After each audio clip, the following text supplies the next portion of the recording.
It was brutal how I dumped Josh. I practically destroyed him. Years later, successful and with a gorgeous girlfriend on his arm, he showed up at our high school reunion. I arrived fashionably late, and his girlfriend raised her glass to me. Thanks for dumping Josh back then because he was broke, she smirked. Otherwise, I wouldn't be the CEO's girlfriend now. I chuckled lightly.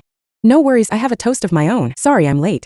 I had a blind date. Josh's hand spasmed, and his wine glass shattered on the floor. When as I opened the door to the private room, everyone stopped talking and stared. My heart skipped a beat when my eyes met Josh's. 7 years had changed him. The skinny, lanky teenager was now tall and built, his features sharp and defined. Gone was the tenderness in his gaze, replaced by resentment and something hurt. He had his arm around a beautiful woman, and after a brief, cold glance at me, he looked away. His girlfriend sized me up with the distinct look of a woman checking out her partner's ex. I figured they'd already dissected my history with Josh before I arrived. The air was thick with awkwardness. Someone broke the silence.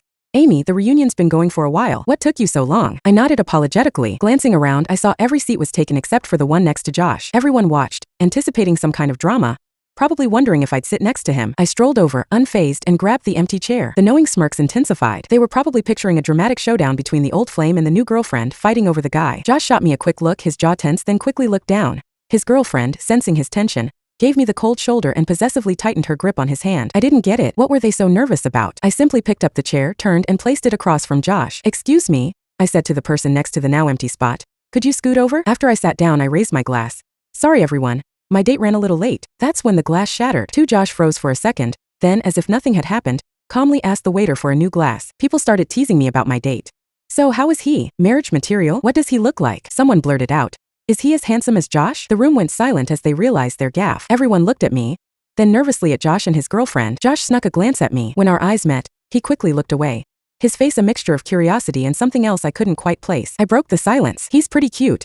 He's a doctor, I continued. As for marriage, we'll see. Josh's knuckles turned white around his glass. His voice was cold and sarcastic.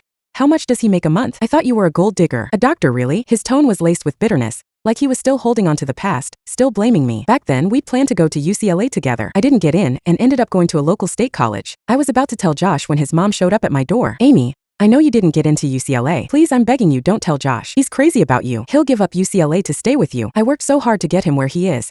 I can't let you trap him in this small town. She handed me a debit card. There's $5,000 in here. Consider it compensation. Let me be clear. You will never be my daughter-in-law. I won't allow it. You'll ruin him with your love. She was crying practically on her knees. I said, Mrs. Miller, could you give me some time to think about it? That night, she texted me a picture of a kitchen knife. The message read, if you don't break up with Josh, I'll kill myself. Terrified, I texted back, I'll do it. I thought breaking up with Josh would be enough, but his mother wanted me to play a role. The scene was set at the airport, the day Josh was leaving for UCLA. Holding the debit card, I said, your mom gave me $50,000. We're done. Josh laughed, stroking my hair. Very funny. Come on, we're going to miss our flight. I pulled away, my face cold. I'm not joking. I'm not going to UCLA with you. Your mother gave me $50,000. That's years of work I don't have to do now. Thanks to you, I'm set. His laughter died, replaced by tears. He grabbed my hands, panicked like a child caught doing something wrong. Amy, what did I do wrong? Tell me, I'll fix it. His mother appeared and pried his hands off me. She doesn't love you, Josh. Can't you see? She's a gold digger. She's not. Josh yelled at his mom, then turned to me, his eyes red and pleading. Amy,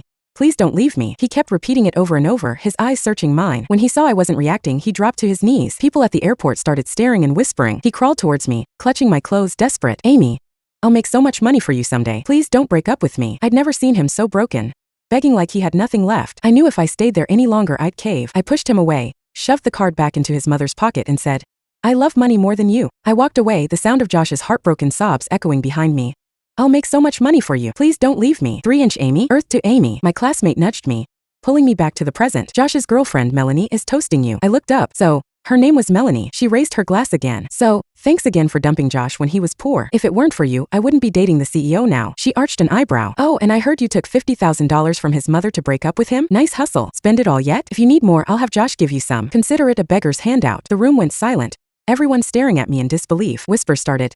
Oh my God, she's such a gold digger. No wonder Josh said she's obsessed with money. She's shameless. Josh stood up, putting his arm around Melanie, glaring at me. Honey, don't waste your time toasting a gold digger. She doesn't deserve it. I wasn't angry, just tired. I carried the label of gold digger for 7 years. I'd done my time for his mother. I pulled out my phone, opened the text thread with his mother's threats, and calmly placed it in front of him.